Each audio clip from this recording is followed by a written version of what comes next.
निशा को आज भी वह दिन याद था जब वह इस घर में पहली बार बहू बन के आई थी। आने वाली जिंदगी के सपने तो उसकी आंखों में थे ही, लेकिन एक डर भी था। उसके मायके और ससुराल में दिन रात का अंतर था। उसके मायके का घर मुर्गी के दड़बे जैसा था। 2 जनों से ही एक कमरे का घर भर जाता था। सुबह वह उसी कमरे में नहा लेते थे, दिन में उसी कमरे में खाना बना लेते थे और रात को उसी में सो जाते थे। उसके ससुराल में 3 कमरों का घर था। अलग से रसोई घर था और बाथरूम भी था। उनमें से एक कमरा उसे मिलने वाला था। निशा की माँ लोगों के घरों में झाड़ू पोछे का काम किया करती थी। निशा के पिता की मृत्यु तो उसके जन्म लेने से पहले ही हो गई थी। विपरीत परिस्थितियों में भी निशा की माँ ने जैसे तैसे निशा को 10वीं पास करवा दी थी। निशा बच्ची से जुआ होने लगी थी। जब कहीं कोई कली खिली हो तो बबरे भी आसपास मंडराने लगते हैं। निशा के घर के बाहर शब्दों का आना जाना बढ़ गया था। एक दिन तो एक लड़का निशा के घर के बाहर ही डेरा जमाकर बैठ गया था। डर के मारे निशा घर से बाहर ही नहीं निकली। शाम को जब माँ वापस आई तो निशा माँ के गले लगकर जोर जोर से रोने लग गई। माँ अगले दिन से निशा को अपने साथ काम पर ले जाने लगी थी। निशा की माँ जिन लोगों के घरों में काम करती थी उनमें से एक जज साहिबा भी थी। निशा की माँ की आप बीती सुनकर उन्होंने निशा और उसकी माँ को पुलिस में शिकायत दर्ज करने के लिए कहा। दीदी, छोटे मुंह और बड़ी बात होगी। हम गरीबों को वैसे भी कौन इज्जत देता है। थाने में जाने से हमारी ही बदनामी होगी। निशा की माँ ने कहा, जैसी तुम्हारी मर्जी। जज साहिबा ने कहा। कुछ और लोगों ने निशा की माँ को सुझाव दिया कि निशा की शादी करवा दो। पराई अमानत जितनी जल्दी दूसरे के घर पहुँचे उतना ही अच्छा होता है। उन्हीं दिनों निशा के एक दूर के मामा ने एक रिश्ते के बारे में बताया। डूबते को तिनके का सहारा था। लड़का विदुर है। पहली बीबी से कोई औलाद नहीं है, बस 2 ही भाई हैं। लड़का सरकारी नौकरी करता है। एक छोटा भाई है। बस लड़का अपनी निशा से थोड़ा बड़ा है। जाति समान होने के कारण वह अपनी निशा को बहू बनाने के लिए तैयार हैं। नहीं तो उनके लड़के के लिए तो लड़कियों की लाइन लगी है। निशा के मामा ने कहा। निशा की माँ को तो सपने में भी ऐसा रिश्ता मिलने की उम्मीद नहीं थी। इसलिए लड़का जो निशा से थोड़ा सा बड़ा था या थोड़ा सा अंतर 13 वर्ष का था, माँ को ज्यादा नहीं अखरा था। बेटा, मर्द क्या क्या है, हमेशा ही जवान रहता है। यह तो सरकारी नौकर है। तेरी गरीब माँ तो इससे बढ़िया रिश्ता कभी नहीं ढूंढ सकती। वह विदुर भले है, लेकिन कोई शोरा शोरी नहीं है। निशा को इस रिश्ते से कोई भी इतराज नहीं था। फिर एक साधारण से समारोह में कुछ गिने चुने लोगों की उपस्थिति में निशा की शादी हो गई थी। जज साहिबा जरूर निशा की तरफ से शादी में आई थी और कुछ मिनट रुक कर चली गई थी। अब निशा इस नए घर में राकेश की दुल्हन बनकर आ गई थी, लेकिन वह हमेशा गरीब की बेटी ही रही। उसे बार बार यह एहसास दिलवा दिया जाता था कि उसकी माँ लोगों के घरों में झाड़ू पोछा करती है। ससुराल में किसी दिन खाने के लिए कुछ अच्छा सा बनता तो कहा जाता कि निशा शर्मा मत, अच्छे से खा ले। आज से पहले तुझे ये सब खाने को कहाँ मिला होगा। कोई भी नई साड़ी या सूट आता तो कहा जाता कि इसको तो पसंद आ ही जाएगा। आज से पहले तो दूसरों के उतरे हुए कपड़े ही पहनती थी। कहीं पर भी जाना होता तो कहा जाता कि अच्छे से तैयार हो, तेरी बस्ती में तो कुछ भी चल जाता होगा। जहाँ अच्छे से रह, हम लोगों की भी कुछ इज्जत है। कभी कभी तो बहू के मायके के बारे में लोग पूछ ही लेते तो सास कहती, इसके घर से क्या आएगा कि माँ खुद का पेट भर ले, वही बहुत अच्छा है। हम तो कन्या कलश लेकर आए हैं। बस हमने तो सोचा था कि एक गरीब लड़के की जिंदगी संवर जाएगी। धर्म का धर्म और कर्म का कर्म। अगर गलती से कोई निशा की प्रशंसा कर देता तो निशा की सास फौरन कह देती, सब कुछ यही सिखाया है मैंने। हमारे घर के खान पान से इसकी रंगत निखरी है।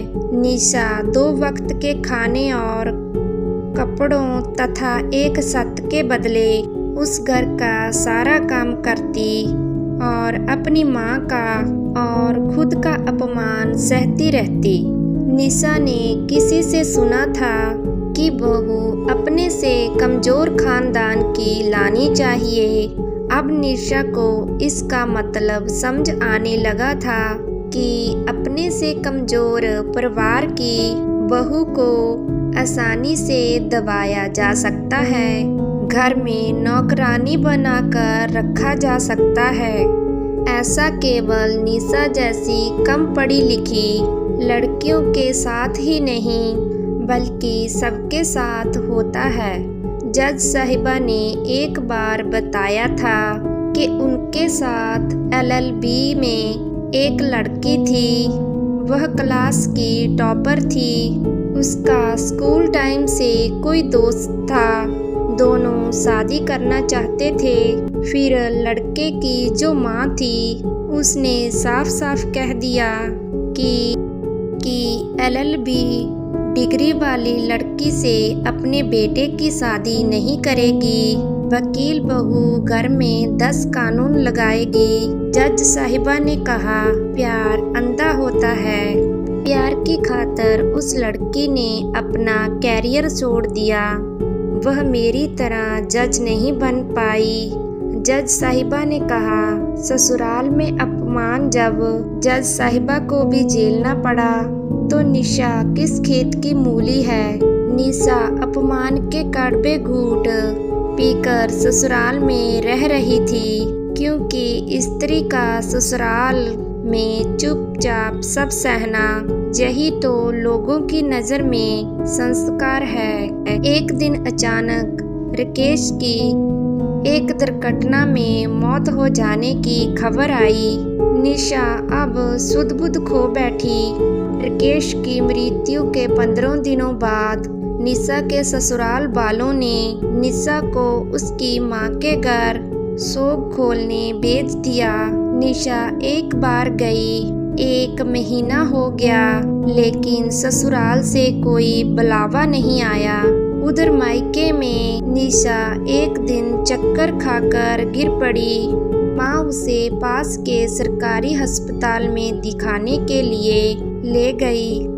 डॉक्टर ने निशा का चेकअप किया और बताया कि निशा माँ बनने वाली है।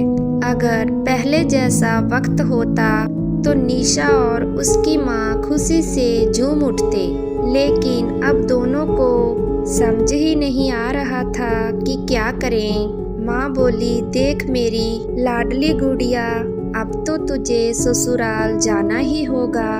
उनके बुलावे का और इंतजार नहीं कर सकते। तेरा होने वाला बच्चा उस घर का वारिस है। माँ, यह बच्चा मैं उनके बिना कैसे पालूंगी। निशा रोने लग गई थी। रो मत, हर बच्चा अपना भाग्य लिखवा कर लाता है बेटी। कल ही हम तेरे ससुराल चलेंगे। माँ ने निशा की पीठ सहलाते हुए कहा।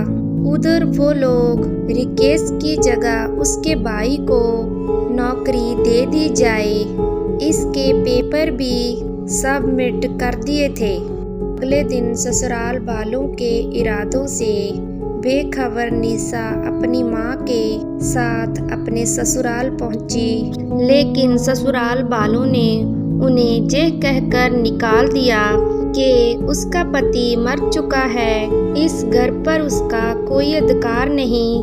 निशा ने अपने होने वाले बच्चे का वास्ता दिया, लेकिन उन्होंने उस बच्चे को अपना खून मानने से इनकार कर दिया।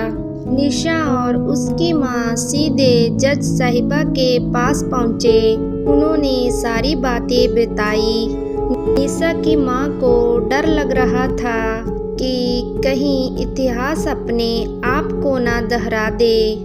तब जज साहिबा ने कहा, निशा के ससुराल वाले अपने छोटे बेटे की जिंदगी संवारने के चक्कर में हैं, क्योंकि उन्हें पता है कि निशा को उसके पति की जगह सरकारी नौकरी मिलेगी। वह पत्नी होने के नाते उसकी उत्तराधिकारी है। उसे बहुत बड़ी रकम भी मिलेगी। उसके ससुराल वाले नौकरी और रकम सब ढकना चाहते हैं, इसीलिए वह ऐसी बातें कर रहे हैं। माँ ने कहा, दीदी अब आप ही बताओ हम क्या करें, अब तो निशा पेट से भी है। जज साहिबा ने कहा, सबसे पहले निशा के पति के ऑफिस में हम एक एप्लीकेशन लगाएंगे कि निशा उसकी कानून उत्तराधिकारी है। मैरिज सर्टिफिकेट भी देना होगा। निशा ने कहा, सर्टिफिकेट तो कोई नहीं है हमारे पास। तुमने अपनी मैरिज रजिस्टर नहीं करवाई। मैरिज सर्टिफिकेट बहुत ज़रूरी होता है। जज साहिबा ने कहा, दीदी अब यह कानूनी दांव पेच हम तो जानते नहीं। निशा की माँ ने कहा, अरे यह कानूनी दांव पेच नहीं है, यह तो बेसिक बातें हैं। निशा तुम तो पढ़ी लिखी हो, तुमने भी ध्यान नहीं दिया क्या? जज साहिबा ने कहा, नहीं दीदी। निशा ने कहा, अरे निशा, शादी के बाद पति की संपत्ति, पैसों आदि पर पत्नी का अधिकार होता है। तुम्हें क्या बहुत सारी पढ़ी लिखी लड़कियों को पता नहीं? शादी के समय लड़कियों को और बातें समझाने के साथ ही यह भी समझाना चाहिए। जज साहिबा ने कहा, तो दीदी अब क्या होगा? हम तो ज़्यादा पढ़े लिखे भी नहीं हैं, लिखा पढ़ी भी हमको करनी नहीं आती। क्या हमारी निशा और उसके होने वाले बच्चे को कुछ नहीं मिलेगा? निशा की माँ ने कहा, नहीं नहीं, तुम चिंता मत करो। जज साहिबा ने कहा, निशा की शादी की फ़ोटो से हम साबित कर सकते हैं कि वह रिकेश की कानून पत्नी है। कुछ गवाह तो मिल ही जाएंगे। मैं पुलिस से बात कर लेती हूँ। घरेलू हिंसा अधिनियम तुम्हारी मदद करेगा। निशा अपनी माँ के साथ अपने पति रुकेश के ऑफिस पहुँची। वहाँ ऑफिसर से बात की और उन्हें शादी के फ़ोटोज़ दिखाए। आप सही समय पर आई हैं। आज ही हम रिकेश की माँ को चेक देने वाले थे, अधिकारी ने कहा। यह सब जज साहिबा के फ़ोन का कमाल था कि अधिकारी उन्हें बहुत संजोग कर रहे थे। आपका दावा सबसे मजबूत है। आपके ससुराल वालों ने भी कागज सबमिट कर रखे हैं, इसलिए थोड़ा वक्त लग सकता है। बारी से निशा ने कहा, शुक्रिया सर, वक्त भले भी लग जाए लेकिन मेरा अधिकार मुझे ही मिलना चाहिए। निशा ने कहा, अगर आप और पहले ही आ जाती तो इतनी समस्या उत्पन्न ही नहीं होती। अधिकारी ने कहा, आज निशा और उसकी माँ को एक बार फिर कम पढ़े लिखे होने का अफसोस हो रहा था। पुलिस की मदद से निशा ने अपने ससुराल में अपने दावे को मजबूत करने के लिए रहने लगी। निशा का पक्ष मजबूत था। कुछ महीनों के बाद निशा के दावे को मान लिया गया था। उसे पति की पेंशन मिली और उसे नौकरी भी मिली। इसी बीच निशा एक बेटे की मां बन गई थी और कागज के महत्व को समझते हुए निशा ने अपने बेटे का जन्म प्रमाण पत्र भी बनवा लिया था। अब गरीब की बेटी निशा को नौकरी लग चुकी थी और वो अपना ससुराल छोड़कर अपने बेटे को लेकर नौकरी वाले शहर चली गई। तो दोस्तों, ये कहानी आपको कैसी ही लगी? ऐसी ही मोटिवेशन कहानियों के लिए हमारे चैनल को सब्सक्राइब एंड वीडियो को लाइक करना मत भूलना। बाय बाय गाइस, मिलते हैं न्यू कहानी वीडियो में।